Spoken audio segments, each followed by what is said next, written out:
Bueno, mi nombre es Juliana Andrea Quiñones Martínez de la Universidad Antonio José Camacho. Estoy con la profesora Liliana de Transición 2 del Colegio Nuevo Latir. En este espacio le vamos a hacer unas preguntas a la docente con base al artículo Educación Inicial y Desarrollo Integral. Tenemos observación abierta y libre. Profesora, durante la observación abierta y libre, ¿cómo se manifiestan las experiencias de aprendizaje autónomo y la exploración por parte de los niños en el entorno educativo? Bueno, aquí básicamente, pues como lo dice la pregunta, es exploración libre. Te das cuenta cuando un niño como que repite mucho las cosas que quiere ver. Entonces uno ahí indaga, venga, ¿por qué le gusta tal cosa o por qué hace tal cosa? Em, en lo abierta, sí, aquí, por ejemplo, ellos tienen muchos espacios para explorar y los disfrutan todos. Y uno que lo que hace, uno es mirar como el niño que no lo hace, por qué no lo hace, hablar con él, ¿cierto? De por qué no lo hace. En cuanto a su aprendizaje, claro, nos vemos en ubicación, vemos que aprenden cuando se vuelven más independientes, cuando pueden hacer sus cosas solitos, cuando no les da miedo hacer las cosas que se les indican hacer. Ahí básicamente. Bueno, tenemos la segunda pregunta. ¿De qué manera se promueve la experiencia creativa y artística de los niños durante momentos de observación abierta y libre? ¿Y cómo se documenta su participación en estas actividades? Bueno, cuando uno, o sea, coloca todos los materiales y ellos escogen lo que quieren hacer, si es pintar, si es leer, si son sus juguetes, si son sus rompecabezas. Entonces, uno, obviamente uno proporciona todo, con eso lo hacemos también cuando hacemos los rincones. Con los rincones nosotros preparamos, aquí no se puede dejar expuesto ningún material porque hay mucho gato. Pero, por ejemplo, entonces colocamos materiales en las mesas, el de lectura, el de armar bloques, el de pintar, ¿cierto? Varios espacios. Y ellos van al que más les llama la atención, obviamente, en todos van a aprender. Así sea su interactuar con sus pares, hablar, entre ellos mismos aprenden no solamente las indicaciones de la profe, sino que ellos aprenden también del otro. Por ejemplo, hoy estábamos haciendo el número 3 y uno me traía el cuaderno del otro. Profe, vea, es que él no sabe, o sea, él veía en problemas al otro. Claro. Entonces me lo traía para que yo le ayudara. Pero si ellos de todas las actividades que se hagan, y más si son exploraciones, ellos aprenden. Siguiente pregunta. Tenemos el tema observación selectiva.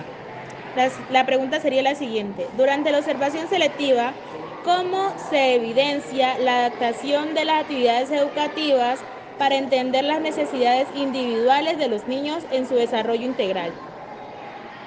Por ejemplo, cuando trabajamos Montessori, nosotros trabajamos con Shakiras. Como es intencionada, entonces colocamos la pinza, entonces ellos con esas pincitas de esos ganchitos de ropa, yo los compré en Dollar City, ellos basean de un lado a otro. Entonces hay unos que son muy ansiosos y hasta lo hacen con la mano. Hay otros que hacen su proceso con todos los deditos, ¿cierto? Porque con cada dedito lo deben de hacer la pinza. Y otros que no lo hacen sencillamente. Otro de ensartar las shakiras, hay unos que llenan el cordón, como hay otros que no sencillamente no lo hacen. Pero sí, acá, por ejemplo, cuando trabajamos eso, trabajamos también el de colocar esas chaquiritas en un dibujo. Hay unos que son tan creativos, que te acomodan las chaquiras del mismo color según el sitio donde los están colocando. En cambio, hay otros que les colocan de cualquier color. Entonces ahí es donde uno ve como en la forma en que ellos están aprendiendo. Y ahí están desarrollando la actividad, lo fino. ¿Qué estrategia y recursos se utilizan para fomentar el desarrollo del lenguaje y la comunicación durante la observación selectiva en la aula de educación inicial? ¿Qué, en est- la- eh, ¿Qué estrategias? No, pues aquí básicamente lo tenemos que hacer en el aula porque es un espacio muy grande. Pero, por ejemplo, nosotros lo hacemos por días.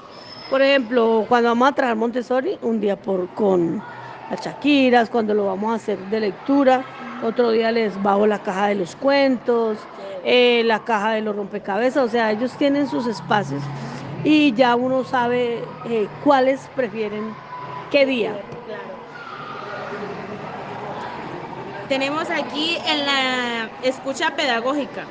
¿Cómo se documenta y valora el proceso de escucha activa y, y comprensiva de las necesidades individuales de cada niño en el entorno educativo? Pues vean, eh, la gran mayoría de los niños que tienen dificultades en su aprendizaje son los niños que son criados por abuelos, niños que no tienen los papás, que están en Chile, en otro país, y los han dejado al cuidado de un tío, una tía, una abuela. Con esos niños uno tiene más cuidado. ¿Por qué? Porque son niños que poco acompañamiento tienen. Los niños que son criados por abuelos, la gran mayoría, pues no hay todos, porque hay abuelas muy dedicadas, pero la gran mayoría, ellas los cuidan, les complacen, pero como para acompañarlos en sus tareas, no. Entonces uno ya sabe que esa observación es para mirar cuál es el que más la necesita. Y particularmente la necesitan más, casi todos son los niños que no tienen los papás al lado. Que aquí hay muchos. Hogares disfuncionales aquí hay muchísimos. Entiendo, profe. Tenemos la siguiente pregunta. ¿Cómo se promueve la participación activa de los niños en la toma de decisiones sobre las actividades y temas de interés en el aula?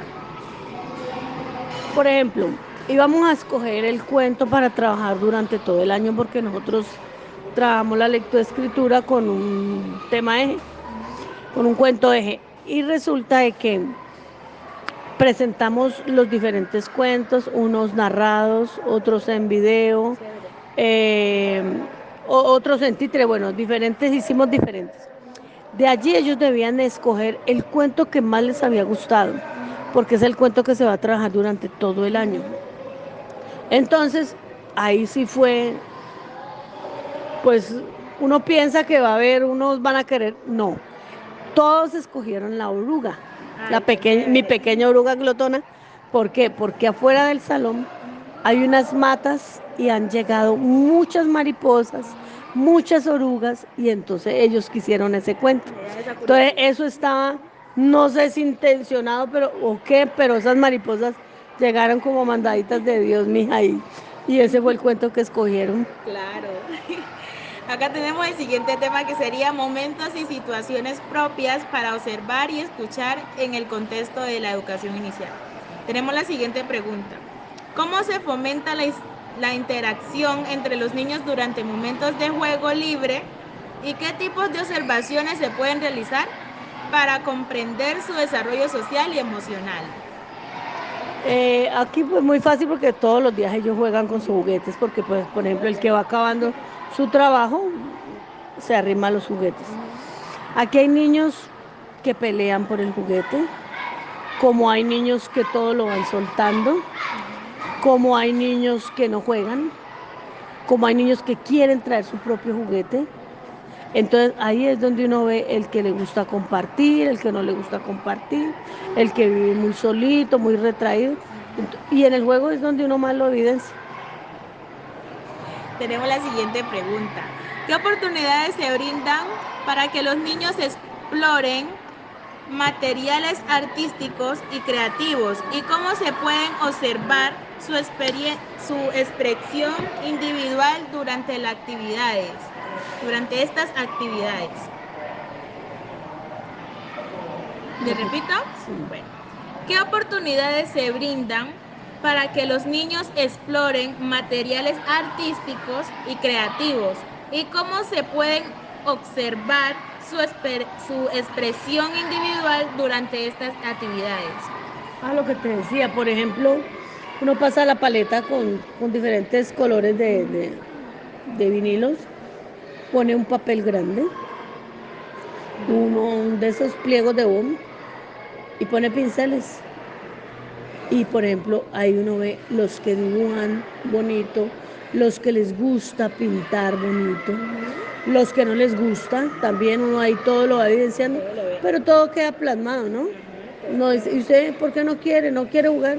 No, yo no quiero pintar. ¿Cierto? Ellos mismos le van expresando a uno cuando uno, porque ellos pueden decidir, entonces pues si no les gusta, igual así como hay los que les gusta eso, hay otros que les gusta el baile, por ejemplo a los míos les fascina el baile, hay otros que prefieren trabajar, hay otros que prefieren jugar, es muy diferente todas las situaciones.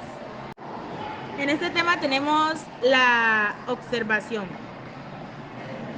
¿En qué momento se promueve la expresión verbal y no verbal de los niños y cómo se puede observar su participación activa en las conversaciones y expresiones artísticas? Por ejemplo, cuando uno cuenta un cuento, algunos quieren hablar todo el tiempo referenciando lo que han vivido o alguna situación que han tenido respecto al cuento. Como hay otros que no les gusta hablar, como hay otros que hablan si usted les pregunta. Entonces, eso es lo que uno va observando, ¿no? ¿Quiénes son los que hablan? Igual, cuando con las canciones, eso también lo miro yo mucho. Nosotros cantamos y hay unos que cantan duro, que le hacen el movimiento. Y hay otros que medio mueven los labios, ¿cierto? Pero pues son como formas de ser, gustos, no sé, entonces pues uno hay que dejarlos. Claro. Tenemos aquí.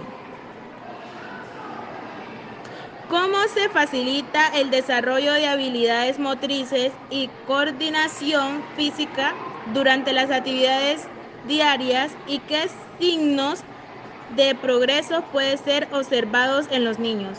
O sea, a través de las actividades de educación física, ¿qué avance usted ha visto en los niños?